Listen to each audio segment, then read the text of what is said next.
Do it. Bant party. So the party mechanic, for those that don't recall, says your party consists of a cleric, a rogue, a warrior, and a wizard. And basically you get a bonus if you have all of those creature types in play. So Squad Commander here is our big party payoff in this deck. We're playing 4 of these. When Squad Commander comes into play, you get a 1/1 core warrior for each creature in your party.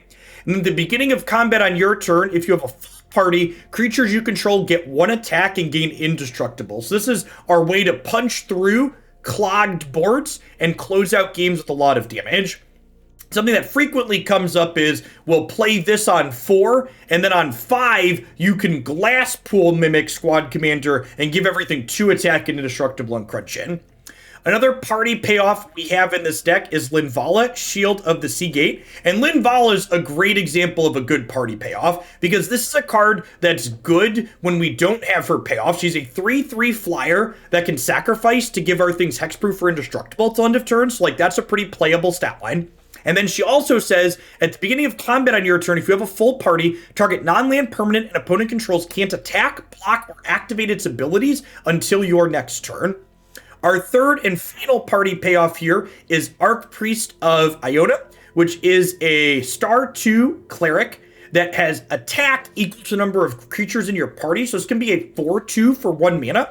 And if you have a full party at the start of your turn, it gives something +1/+1 and flying till end of turn. So one thing I've really noticed about this format is a lot of decks don't have playable 1-drops in them. So both Archpriest and Usher are like really good 1-drops, which feels excellent. And this one, especially if you're meeting that party requirement, is super strong.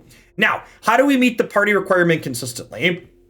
Tajuru Paragon counts as all different party types and kind of fills in what you're missing. So this card doesn't fill your party all on its own, but it can count for whichever party piece you're missing. Same thing for the Changeling and Masked Vandal. And in addition to Masked Vandal, we're also playing the Bears here. So this gives you a 2/2 shapeshifter, and then it turns any number of shapeshifters into 4-power things, and then it basically acts as a removal spell with its 3rd chapter. So some really good curves you can have with this deck is turn 2 Masked Vandal, turn 3 Bears, and then on turn 4, Bears will make both your shapeshifters 4/4s, and you attack for 8. We also have Spoils of Adventure here at the very top end of our curve to draw some cards with on occasion. I started with 4 of these, but they felt kind of clunky, so I've slowly trimmed some of them, fitting in lower cards in our curve, but I could see playing all of this being correct. I've got a 3rd one in the sideboard too, so let's go ahead and dive on into some games with this and get the party started.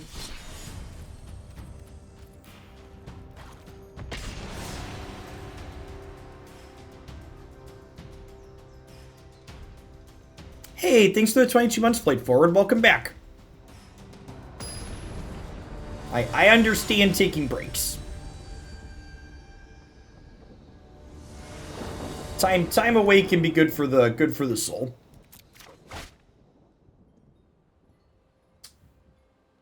We just gotta mulligan this with no. If you are here for the Runeterra part of my stream, you'll need to refresh your stream in order to get the arena extension. It is a Twitch bug. It is not anything I have any control over.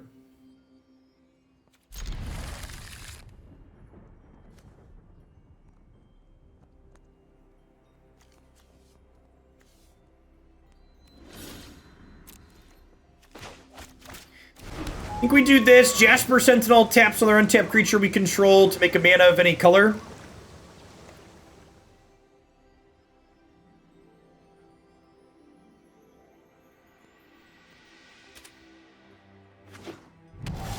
This is definitely hand sucks keep territory. With the white source draw naturally here, I think I just play Paragon to apply the most pressure here. We are an aggro deck at our core.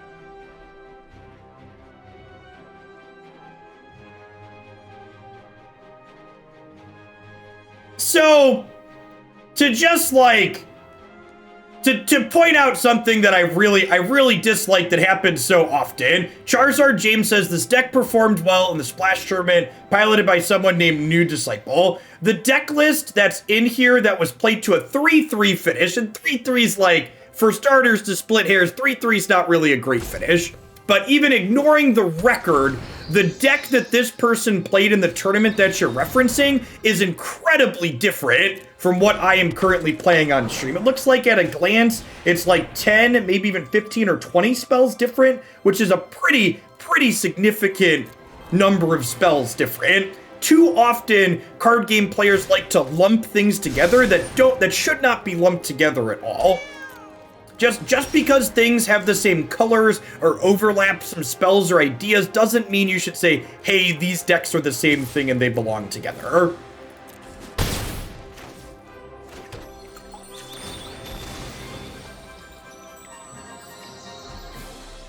think I just want a second white source here. I don't think I want to get double green to play both these out next turn. I mean, like, it's also a deck that's, like, playing the party mechanic. But, like, for example, I think this alone, there's zero squad commanders in the deck list that someone referenced that they were playing. And, like, I would argue that this is the most important and best payoff in this deck. And, like, that difference alone means that they're definitely not the same thing. It takes impressive knowledge to be attempted. I do love a good puzzle. Like that alone, this difference alone is very, like, and like number of cards different aside, that difference alone is very different.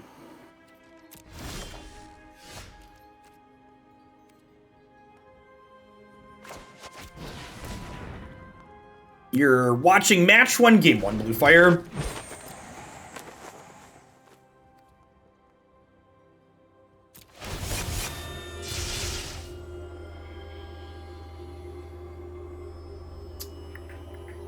I guess I make one of these not attacker block.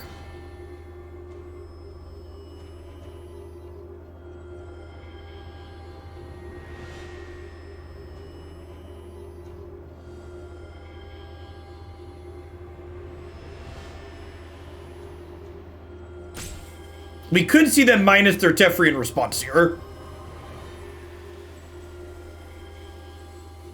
The fact that I didn't get second green last turn meant I couldn't play Masked Vandal.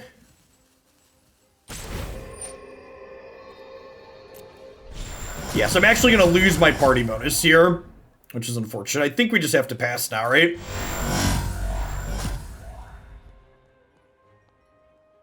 Can you explain why minus 3ing Teferi seems really bad? It actually seems incredibly good.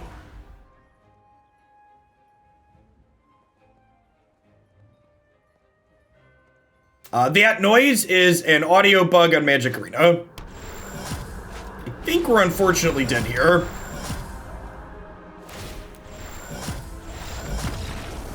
We need to escape this audio hell that Arena has generated.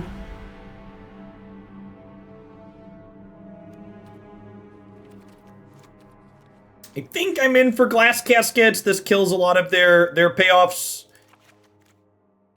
Get rid of Pilferer and Sentinel, I think.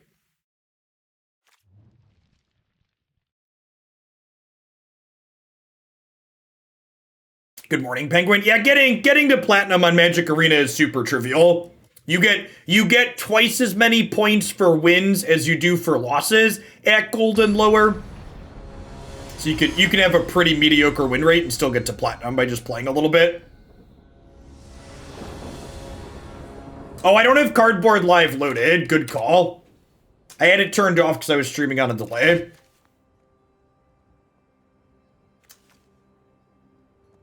All right. It might not be up there till the next match now, but not sure when exactly it loads it up.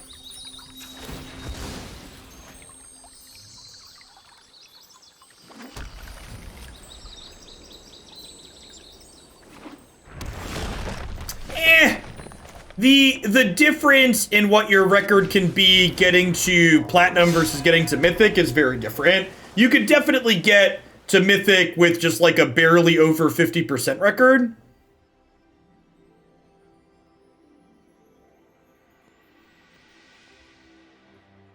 Okay, I'm going to time you out so you can take a second to read all of the cards because you don't understand what happened on that board, which is pretty typical of Twitch chat, to criticize my opponent's plays while not understanding what's going on the game board. So be better. If you're gonna criticize my plays or my opponent's plays, at least take 30 seconds and read all of the cards involved. There's a good chance you didn't understand them and your criticism's bad. Which is exactly what happened in this case. I think I have to hold on to Masked Vandal against their Improbable Alliance deck. I don't think I can just play this out naked at the moment. I want to be able to kill their enchantment if they play one.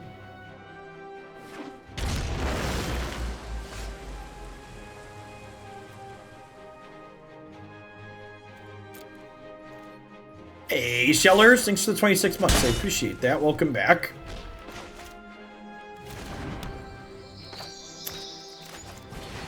Just gonna do this and concede to a removal spell. Move on with our life.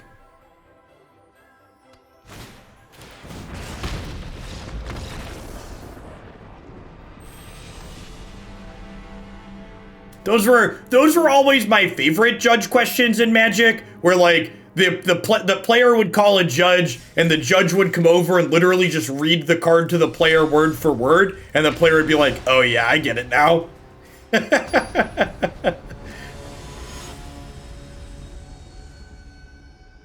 To be fair, if your deck got banned after you made Mythic with it, that was probably a pretty easy way to make Mythic.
We just take the pass here. That's one of the things that is a touch awkward about this archetype, which is probably what ultimately holds it back from being super competitive, is you often have to make decisions that involve like not attacking or not trading in your aggressive deck because you just can't afford to have your party get broken up. You can't take trades aggressively because you're a synergy-based deck.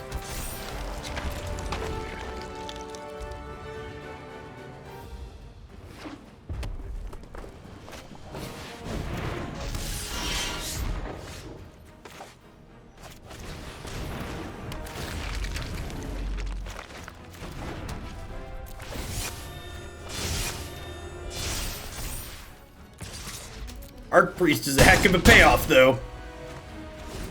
This card's really good. If you can enable this card, it's really good. Hey, Alex Danta, thanks for the follow. Welcome to the channel this morning.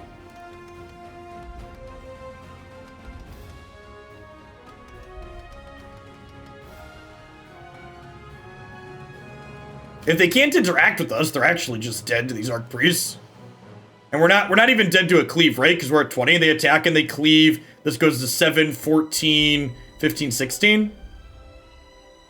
Big N, thanks for the follow. Welcome to the channel this morning. No blocks. Hey, thanks for the 28 months, K-Smith. I appreciate that. Welcome back.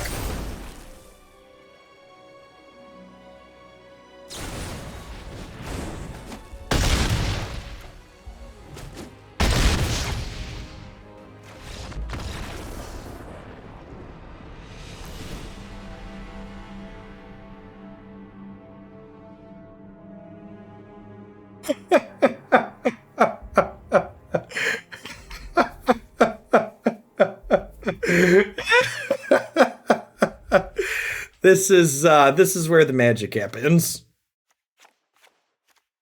This is where the magic happens.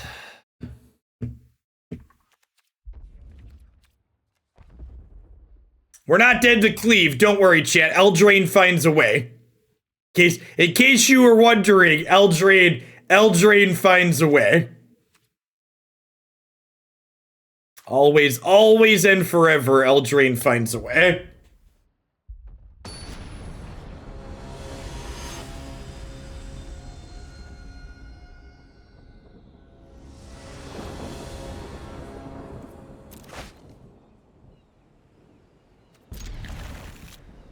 Our hand's very good. We get to go Archpriest into Usher tapped land into Bears. And like if we find another land, we get to go Bears into Squad Commander.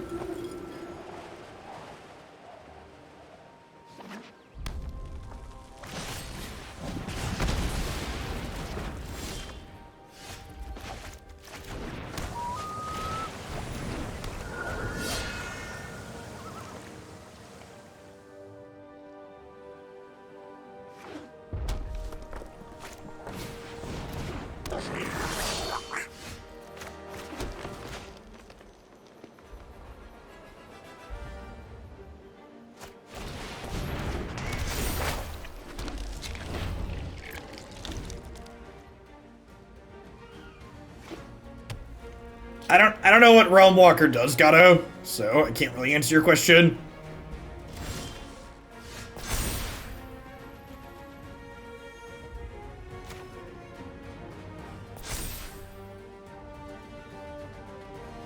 That seems really narrow. It's also less aggressive than the other card. The Abzan version is more aggressive. It doesn't really generate card advantage. Alright, are we Linvala-ing, or are we playing two things here? I think I want to just play two things, because that way, well, for starters, if they don't have interactions, a pretty big if. I assume we're getting stepped on this turn. If we don't get stepped on this turn, we get to trigger Archpriest and enter combat.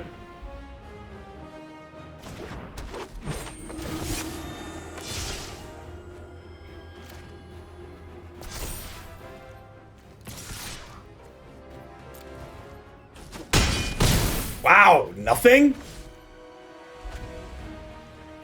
That's real good for us.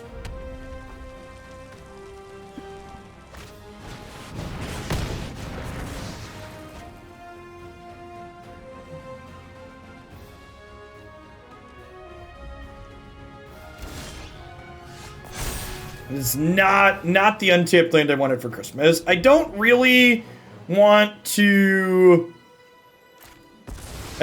deal a damage to this, because then it gets to kill my Usher.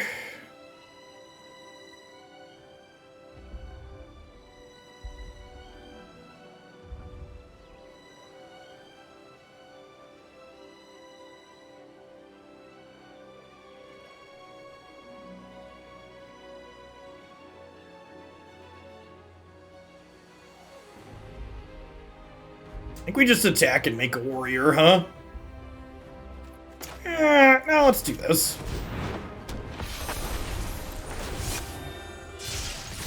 That means they can't block, right?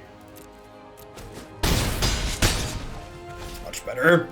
Forgot she had text for a second there. Normally you don't play this card for her party text. Alright. Didn't get randomly cleaved from 20. Didn't get randomly cleaved from 21 easily.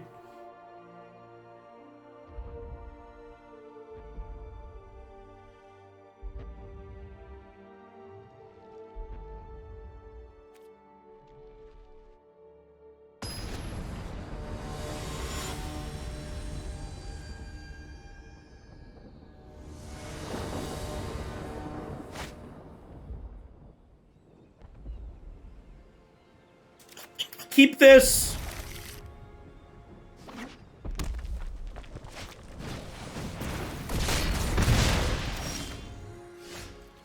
I think we tapped land. Bears actually sounds kind of good. Yeah, I think we go tapped land into tapped land Archpriest into 3-mana spell.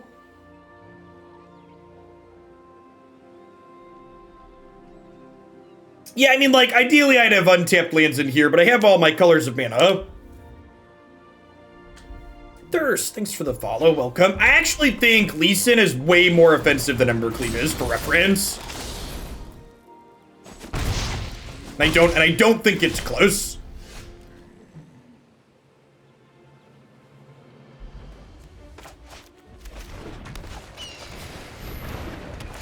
The fact that Lee Sin is in the same colors as Runeterra's counter spells, yeah, like Lee Sin protects itself and is in the same colors as counter spells in that game, which makes it a lot more offensive than what, God, just... Robber of the Rich is such a frustrating design. The fact that it's so much better on the play than the draw is so obnoxious, especially in a game like Magic, where Magic's already has like this 10-point differential being on the play versus the draw. So, got double robbered out of the third game when we were on the draw, got punked out by Cleave in the first one. Not a whole lot we could do there.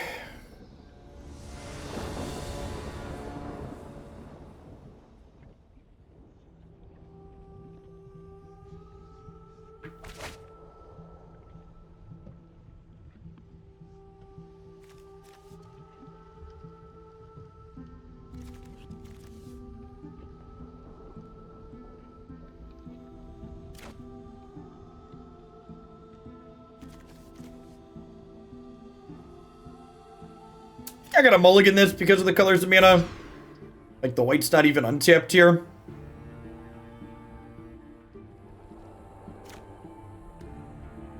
Yeah, we're gonna keep this, and we're gonna bottom the Fabled Passage, I think.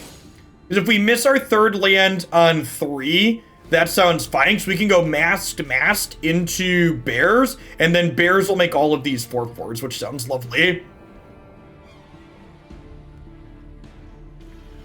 Yes, yeah, that's another thing that's kind of crappy about the design space of the Robber of the Rich. It's better because the card that's exiled is not tied to...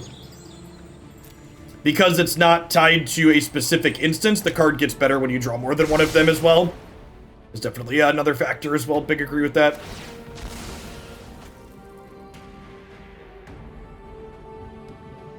Yeah, the red 1-drop Knight. Both the mono red things have that issue where they swing a lot more when you're on the play. Pretty high variance effects overall.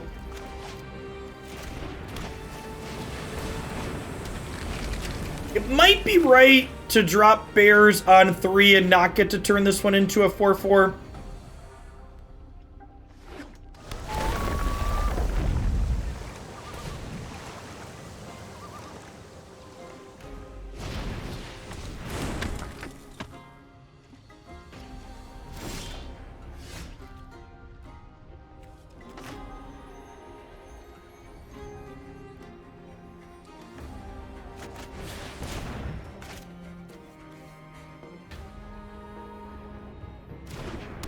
So they have a Bone Crusher Giant,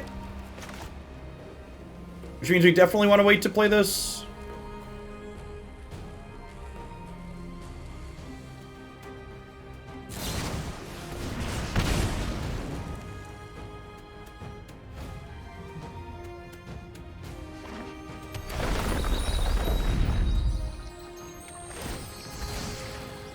I don't think this deck is playable without...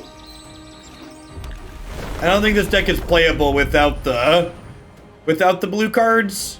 And also, like, if you look at how this deck is working, like, think about how you would change the mana without the blue cards in this deck. You don't really gain much efficiency.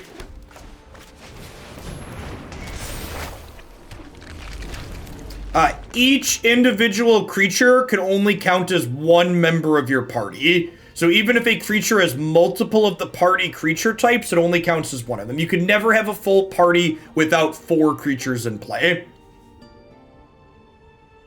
Same thing with this. It counts as all of them, but it only fills as 1.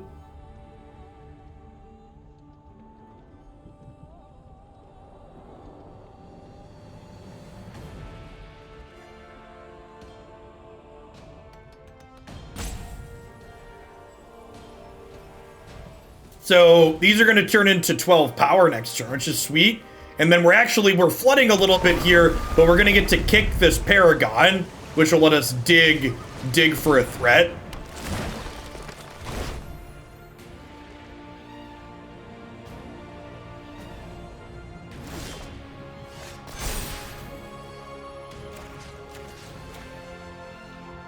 Hey, Formiko, thank you for the 5 months. I appreciate that. Welcome back.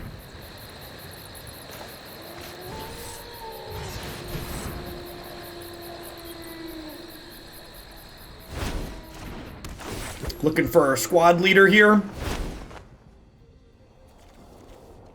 I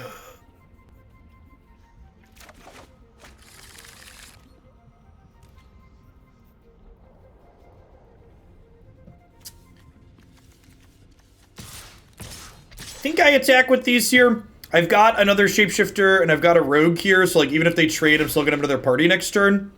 And like I'll still have 2 4/4s, so the third chapter of this is still gonna get to kill something next turn. Yeah, so we trade here, we hit them for 8.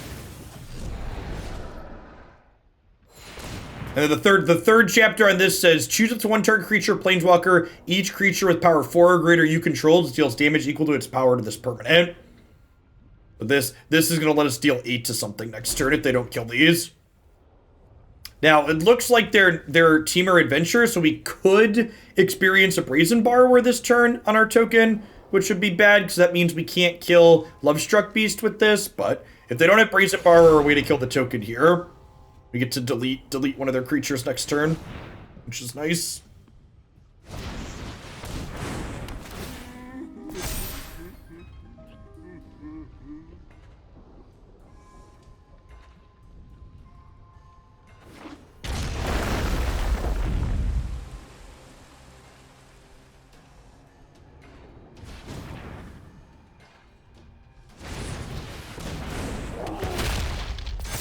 Okay, with the Bone Crusher Giant, it means even if they have Brazen Borrower, I still get to kill that, which is nice.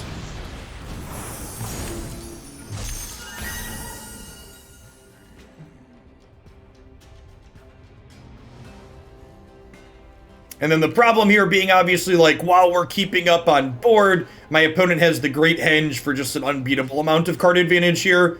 If we find Squad Commander this turn, we could have a shot, because that'll put enough pressure into play that we can attack through. But I think the fact that we are, we're 13, plus we bottomed, God, look how many cards we bottomed. 1, 2, 3, 4, 5, 6, 7. So we're 20 cards into our deck without our 4 of payoff here now.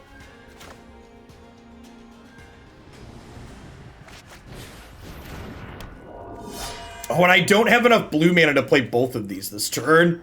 That's unfortunate.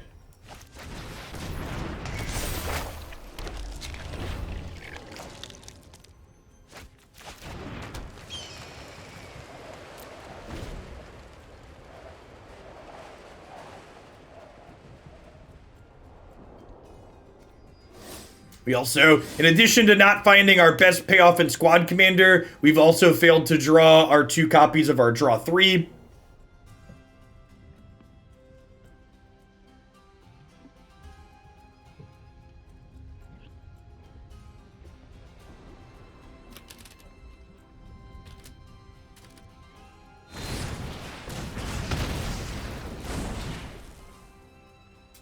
Yeah, meanwhile, they're getting more turns with the Great Henge, which every single turn that they have with this, we get further and further behind. It's kind of how this card works. If they have a couple of turns with it, they bury you, because, like, it gains them life every turn in addition to drawing them cards for some reason.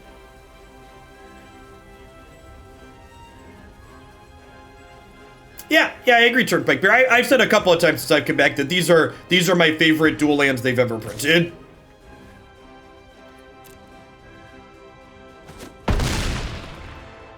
I like that they're good for aggro decks, but I also like that they don't let you just play like any spells you want in non-aggro decks.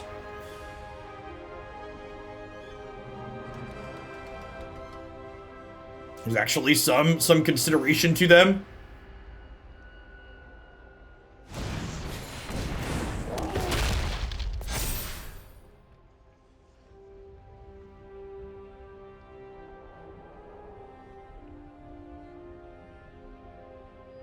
think there's a chance that Squad Commander is still good enough this turn.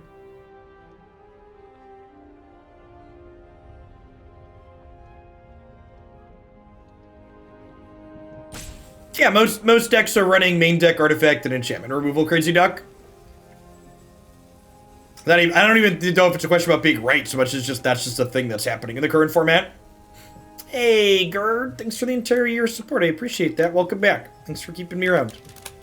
Yes, God of War is a PlayStation exclusive. PlayStation loves them some exclusives.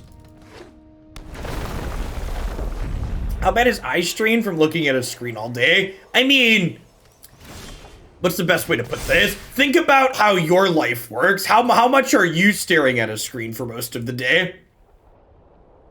Probably a pretty significant amount. I don't think my computer usage is much different than most people's in the world in which we live today. This is definitely a Wilt matchup. I think I want my last Spoils of Adventure. I'm going to cut these Sentinels. Rick's pretty good at blocking us, so Ghostly Pilferer seems a little medium. God of War's been a lot of fun.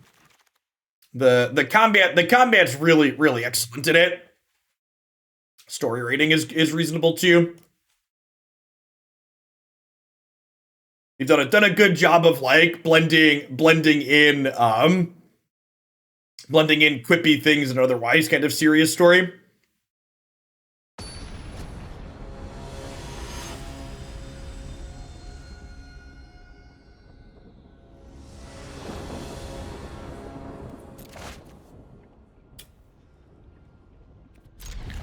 Yep.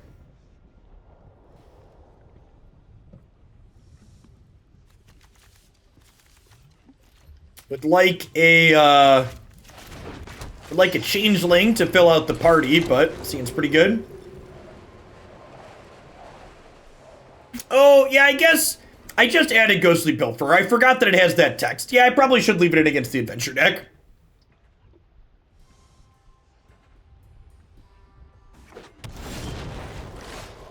So that's a good thought. And perfect. There's a rogue. Technically missing a wizard.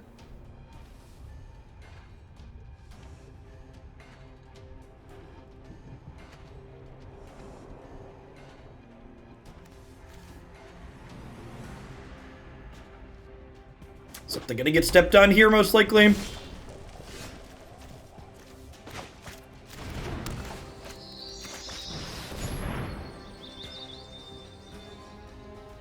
This retains its rogue creature type when it comes into play.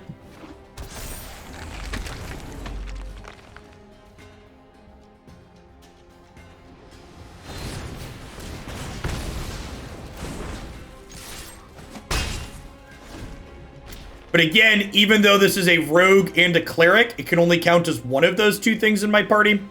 It cannot count as both.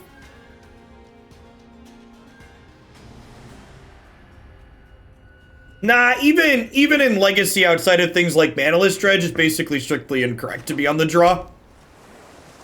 There's like some corner case situations and limited, but yeah. They should have killed it in response. I have no idea, Tumos, maybe? If that was the one they wanted to kill, possibly.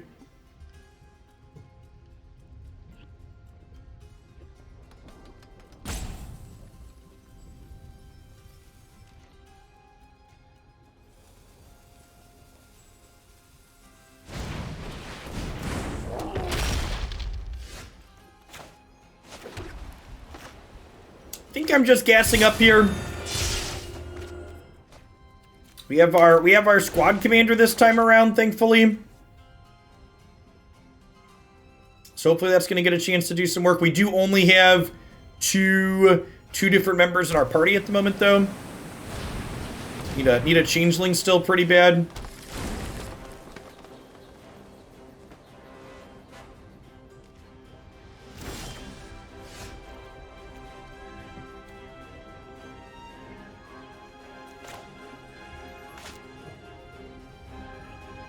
Yeah, this adds a third eventually. We still need one more to get all of them, though.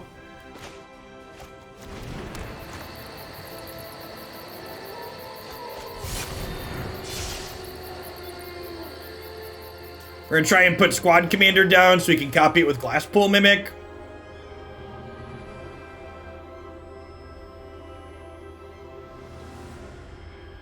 Even with Commander coming down here, we still only have 2,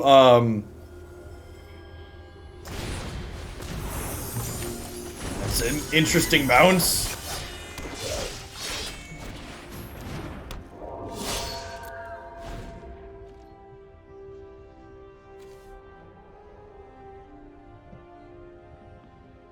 So, if we draw any of our changelings next turn, we can achieve full party status. Because we have Glasspool Mimic, Linvala, or any of our changelings. So we have 16 draws that give us a party next turn.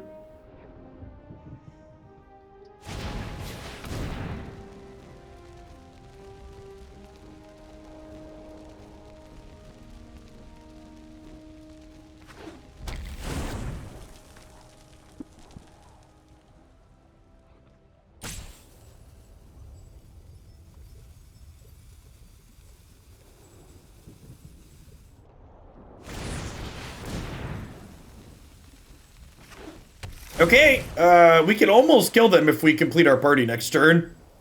Because they can only block one thing and we'll get 2 attack on everything. The Archpriest actually jumps as well. Yeah, they might be dead if we hit the party status. So we're like 1 in 4, we're 16 live draws, we're 1 in 3. We have 46 cards in our deck. 33% to have a party next turn. Feels magic, man. Feels magic, man.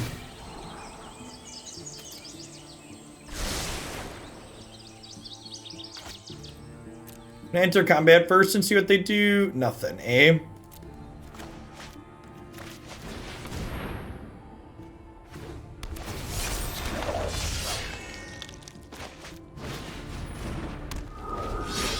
Storm's Wrath me, daddy. Oh gosh, Ugin too? Yeah. Can't beat a sweeper. It is. Might as well not play around it. G-Man, thanks for the follow. Welcome to the channel today.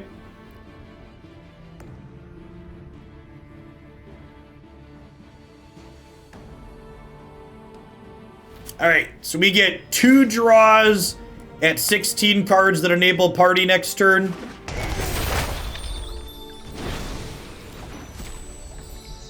Okay, we get 1 draw at 16 cards that enable party next turn.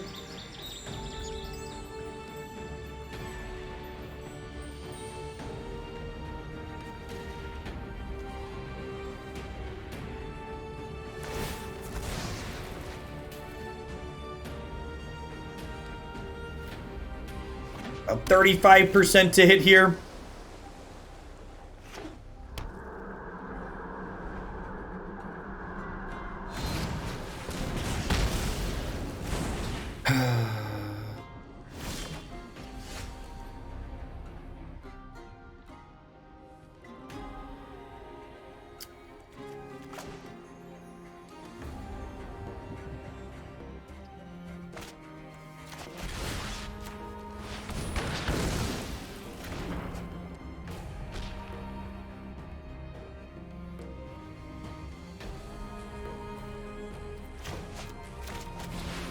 We're just dead at this point, right? Pretty sure. Oh, I should have played that as blue. I don't have double blue now. That was a mistake. We could theoretically hit draw 3 into a bunch of stuff next turn. But yeah. So missing a lot of small percentage points in these games to get Savage consistently. Played like probably 8 or 9 games with 8 or 9 matches with this deck off stream over the course of the weekend, and it felt very reasonable. Today's just not been our day for it.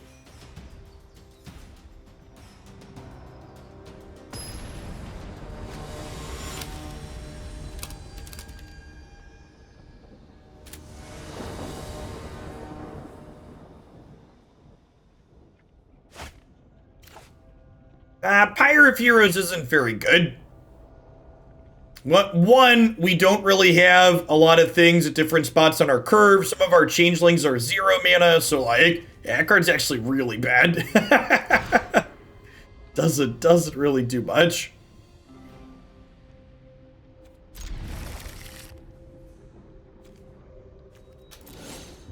All right, this hand has a party, and if we can draw some lands. Okie doke.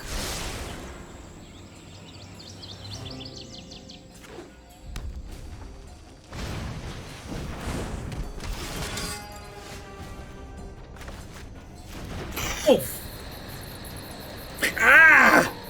I don't know what it is with my mental that like misclicks with these so often.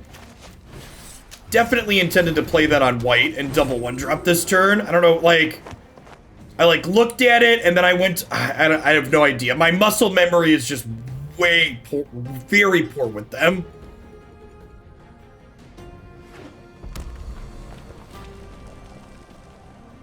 It's the second time we've done that in the last week.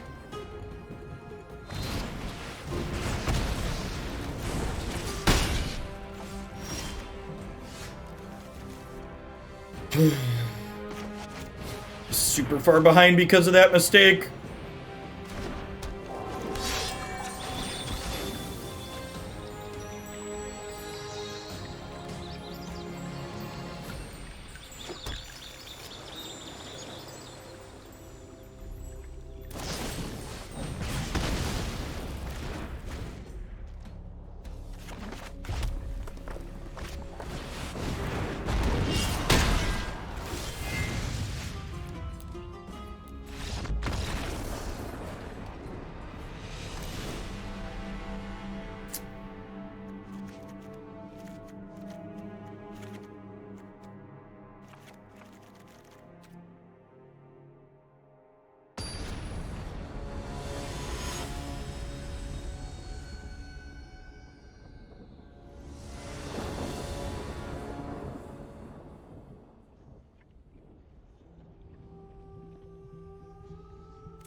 I don't think we can win from 5 cards, so I'm just gonna keep this hand with the Skyland and hope to draw land.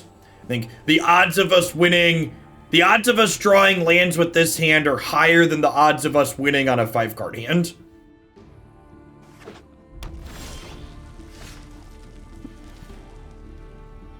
Honestly, I think that's a big part of what keeps getting me. The fact that in some of these cards, the white is on the left and some of them it's on the right. And I need to like stop and think through every different path that is different. Like the white green path, the white is on the right, and in the white blue path, the white is on the left. I think that's actually a good articulation of what keeps getting me with it.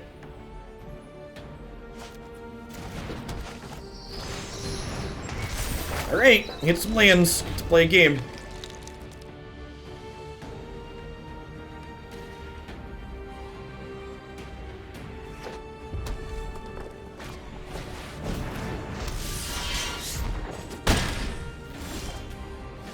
Okay, yeah, we suddenly have a very good start, right?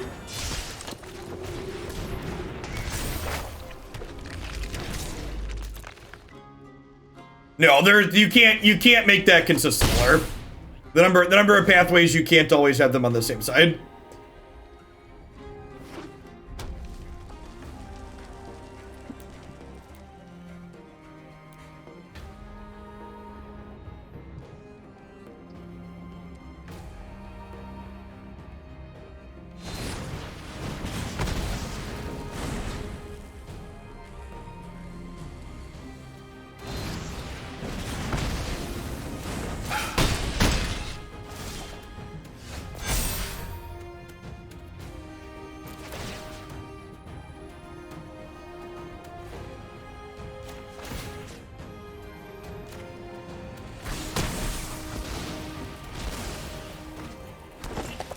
Nah, I don't really enjoy playing decks like those, Mikey, so that's not something I'm going to be playing. I'm a dirty casual and I play games for fun. For playing something like that just isn't something I'm into.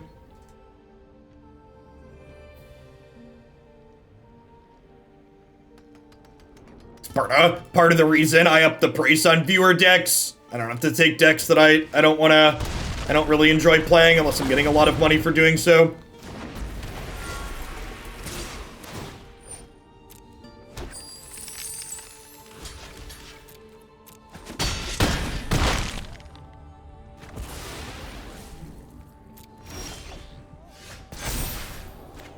And another land. I'm just gonna hope they can't kill us next turn. Would feel better if we would have drawn a creature to be able to block here, but that's what it is.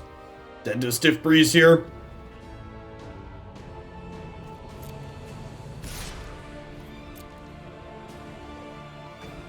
Cleave ho!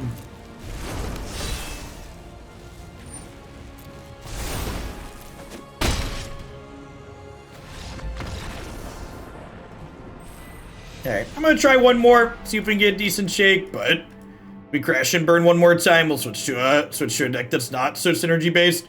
Synergy-based decks like this tend to not be very good in Magic unless your cards are individually powerful. These games have been a good example of how you just get picked apart too easily, too often. We also had a little bit of unfortunate where, like, we got picked apart a little bit, and then if we had, like, drawn spells, we would have been okay.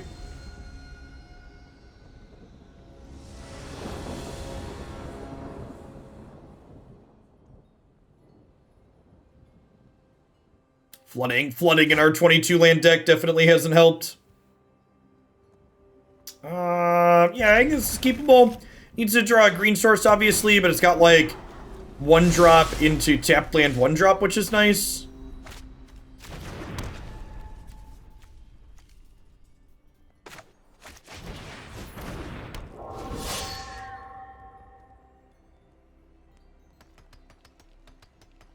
I don't know. In that last instance, if I'm being honest, in my time coming back to Magic, Embercleave's been way less of an issue than I expected it to be. I was expecting to be a lot more annoyed at Cleave than I definitely am.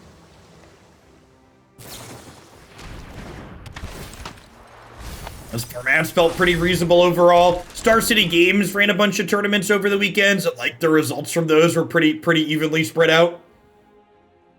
In fact, one thing that was really interesting looking at those data sets is that a lot of the really popular decks that were played in the Star City Games tournaments explicitly did not have very good win rates. But usually the better decks have better win rates, so... Is the ideal format a non-solved format? Not at all. And that's actually something where I disagree with a lot of people. There's a lot of people who tell you that anything that's solved is bad. Solved formats aren't bad. All card game formats eventually get solved. Bad formats are bad formats.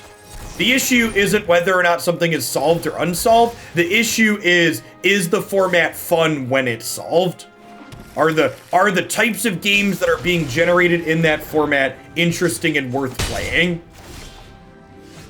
And there's plenty of examples over time of, you know, formats that have been solved that were still enjoyable to play.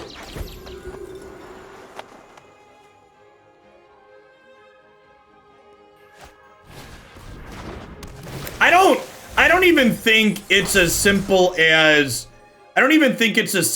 the number of decks. I don't even think it's as simple as the number of decks that are being played in the format to say, like, okay, this is good or bad based on raw number of decks. I think there's more nuance to it than that again. I think it again comes back down to, like, what is the quality of the gameplay that exists in that format? Am I walking away for most of the games thinking, yeah, that was fun, that was interesting? I think I just do this now while they're tapped out.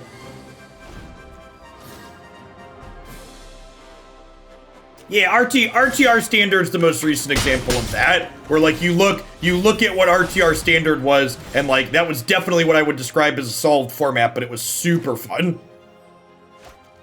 And I liked it a lot.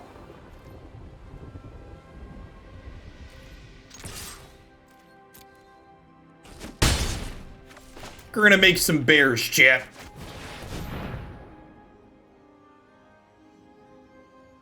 Hey, Chris, thanks for the quarter view. I appreciate that. Welcome back. Good to be back.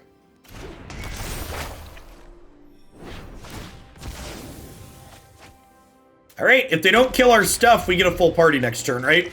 These are anything, and then this is cleric, this is warrior. Warriors, come out and play. Play burst. Thanks for the 17 months. Good morning.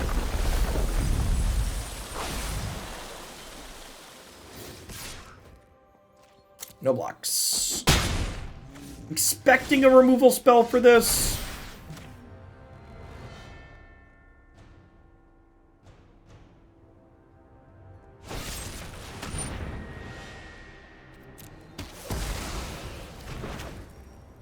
And then we actually still have a full party lined up for next turn here. Because this Glasspool Mimic, this will slot in as Wizard, and then Glasspool Mimic's a Rogue. So next turn we'll get to Glasspool Mimic our Squad Commander, and then we'll get 2 Squad Commander triggers potentially. You want Lead the Stampede over the Party Draw spell? I think the fact that we're playing Bears makes that kind of mediocre. I also think that, like, this card costs 3 a lot of the time, and Lead the Stampede is generally drawing you 3 cards. Maybe that's worth it. So what's the math on that? Let's not use our feelings. What's the total creature count in this deck? Let's take a peek at the raw number.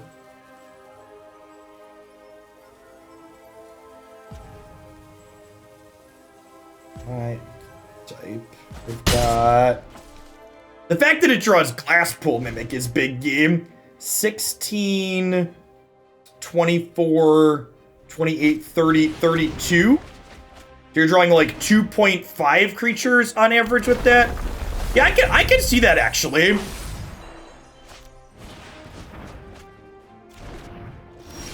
Okay, so they're dead, right?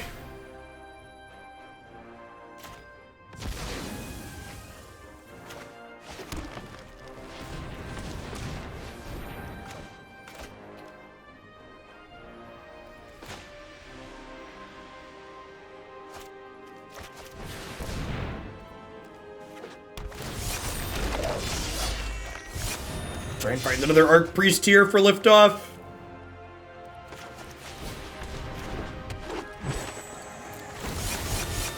We are clear for takeoff. I repeat, we are clear for takeoff.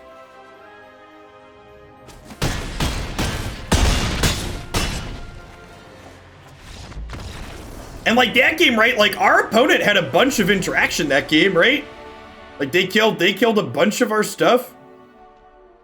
And we were still able to just power through. Glass Casket sounds good.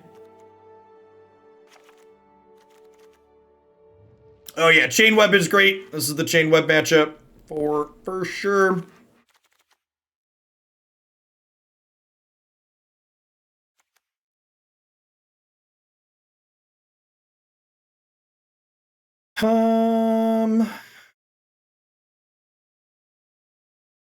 Masked Vandal's a trim.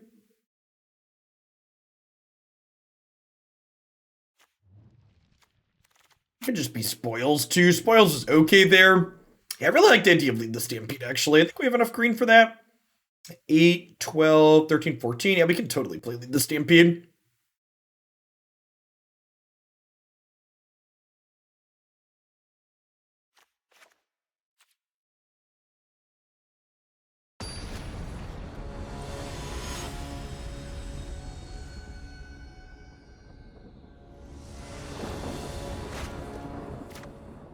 Nah, I don't think so, Scruff.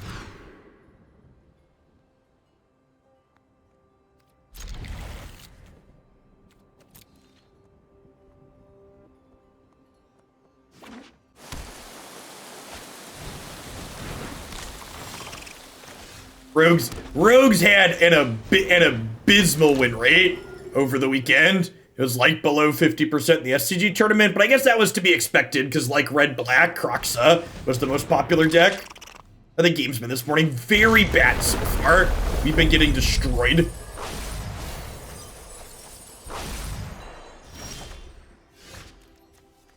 The classic mill 6 cards, then immediately draw the card we wanted them to be milling.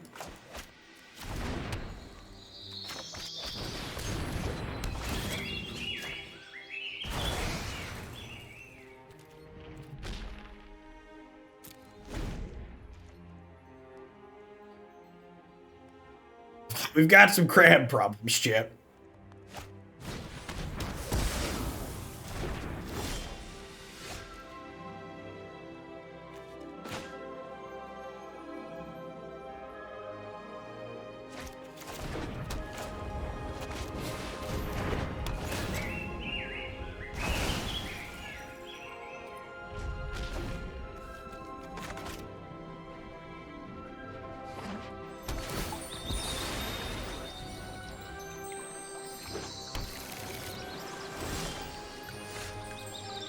Nice, nice.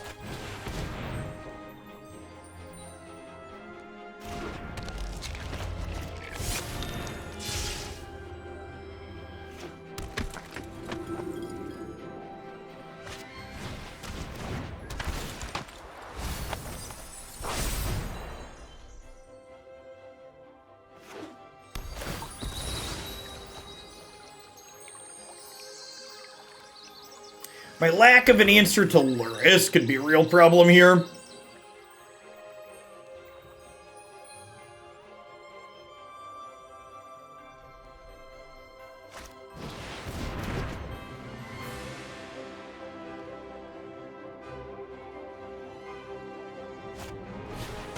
And a nightmare that I got back into Magic and then they reprinted Blood Moon. I feel like it's safe to say Blood Moon's a card that's not coming back. Hey, nice dispersed. Happy Monday, thanks for the biddies.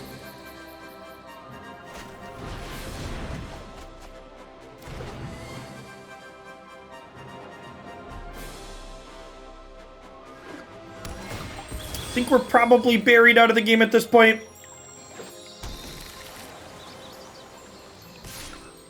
Like, maybe if we draw Bears, we could get back in.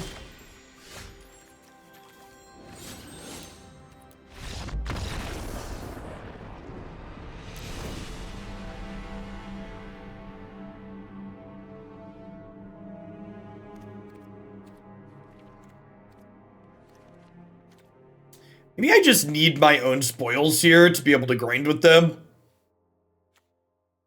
That could definitely be the case. These Masked Vandals are pretty bad. They don't really have targets for them.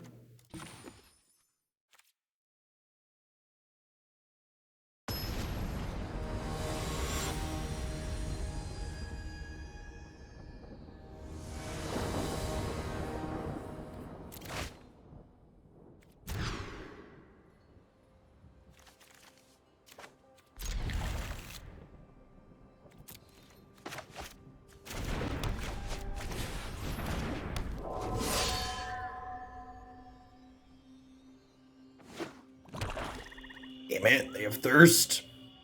That's unfortunate. Just hoping to get a token out of that one. This is where the magic happens. So 33 on Sanity. Good morning.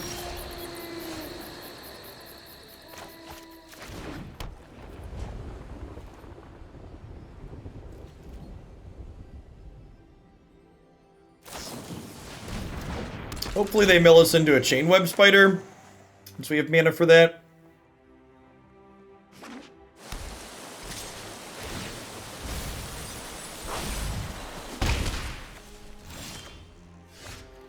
The Bears! The Bears. Hey, T-Chen, good morning. Thanks for the 13 months of Prime support. Welcome back. They see the Bears coming, chat? I think they saw the Bears coming.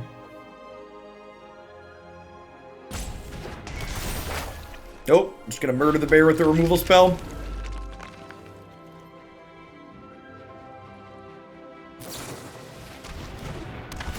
No? What a choked on black mana looking like here?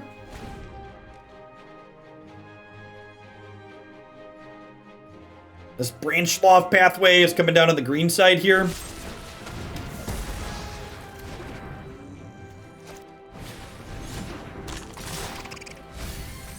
Where are my spooters, chat? I need my spooters. They're my spooters and I want them now. Would have hit a spider there. Any of these mills would have taken this game over.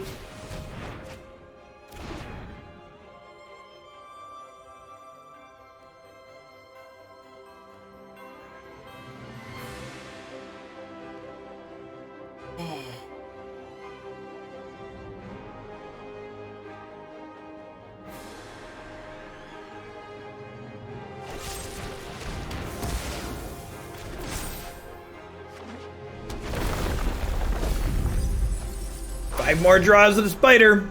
3 off a crab, 2 off a thought thief.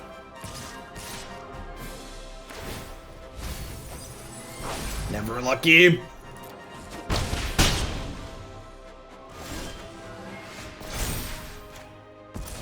Yeah, let's retire this one.